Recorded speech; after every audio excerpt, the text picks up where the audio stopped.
is Alina, and you're listening to Your PharmD Bestie. Hi everyone, welcome to another subset episode of Your PharmD Bestie. Today I wanted to make a short video detailing some tips for residency curriculum vitae, or CV. A CV is generally required by all residency programs and showcases a comprehensive list of relevant experiences and skills that you have. As someone who has reviewed over 30 CVs of peers and underclassmen, I wanted to briefly go over some tips that are not often talked about. So let's go through some things to consider for CVs. Number one, the most important thing that comes to mind when I look at a CV is formatting and structure. So everything should be consistent, meaning if you started off a section with the title of the job you were working and then your manager's name, that should be the format that you follow for all your other jobs or rotations listed. Similarly, if you list the date of your experience as a separate column, all the dates on your CV or in that specific section, let's say like under clinical experience, should also be in a structured separate column aligned with the other columns. Some people prefer to use a table to help structure the columns for their CVs, which you can absolutely do. Number two, pay attention to how you order the sections or categories of your CV. As an example, if you're applying for an acute care program, they might prefer to see your clinical experiences or rotations listed first before, as an example, like your work experience or leadership experience. Now, if you're applying for a leadership residency program, they might prefer to see your work or leadership experiences listed first. Number three, ensure that your experiences are chronologically ordered with the most recent or current experience at the top, followed by older experiences at the end. And again, that consistency is very important for the rest of your CV. Number four, the hardest part about a CV is probably providing concise and yet informative bullet points for each experience.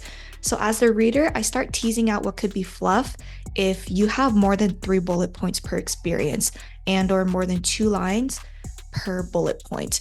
I generally recommend limiting to 3 bullet points to describe an experience and then less than 2 lines per bullet point.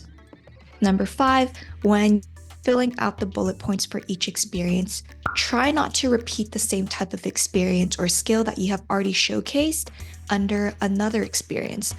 For example, let's say you had 2 jobs or 1 job and 1 rotation that both required you to complete medication reconciliations for patients.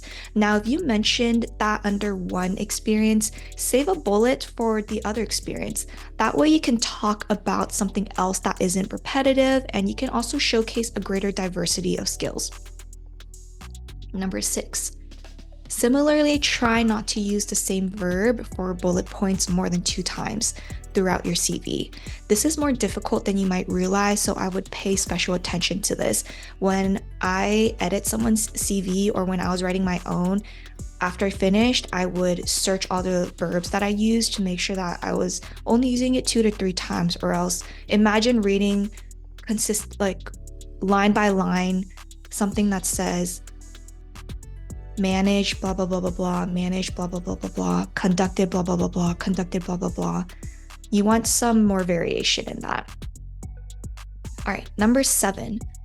Please don't include experiences that are before pharmacy school. As a reader, if I don't see an experience that is from pharmacy school, or if I see a lot of experience that is from before pharmacy school, I'm likely thinking why you didn't have any more recent experience and what you did outside of studying / academics during school. I'm looking for more well-roundedness in that sense. Number 8. Professional presentations is usually a category or section in the CV, but this should only include presentations that are presented at conferences or a crowd that is not just your preceptor. So topic discussions may not count. I've also heard both cases of including a description or what the presentation was about and also not including it. Regardless of whether you include a description under each professional presentation you gave, be prepared to talk about it during your interview. If it's on your CV, it's fair game to be asked during the interview. Number 9, general references aren't needed in a CV if you're applying for a residency program through Forecast, since you already need to submit references through the portal. And number 10, lastly, go back and ensure that all your current and ongoing experiences utilize present tense and all your past experiences utilized past tense. So that concludes this episode today. I know it's very quick, but I do hope that these tips help you with curating your CV. Best of luck. Hi everyone, I hope you have all been doing well. We are rolling into application season for residency, which means that some of you are starting to prepare your CVs and letter of intents for the application process. I'll be sharing some free resources on my social media for anyone who is interested in applying this year and is going through that process. These resources will include ranking spreadsheets for when you're comparing programs that you're interested in applying to. This would be especially helpful if you're planning to attend some of the bigger conferences coming up, such as CSHP Seminar or ASHP Midyear, where a lot of residency programs from across the country come together to promote their residency programs. Other free resources that I will be sharing include CV templates and letter of intent templates.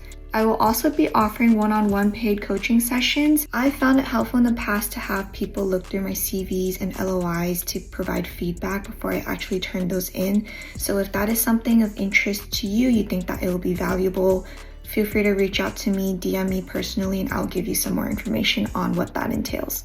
I hope that you find these resources and tools valuable and helpful as you go through this application process. Best of luck, everyone.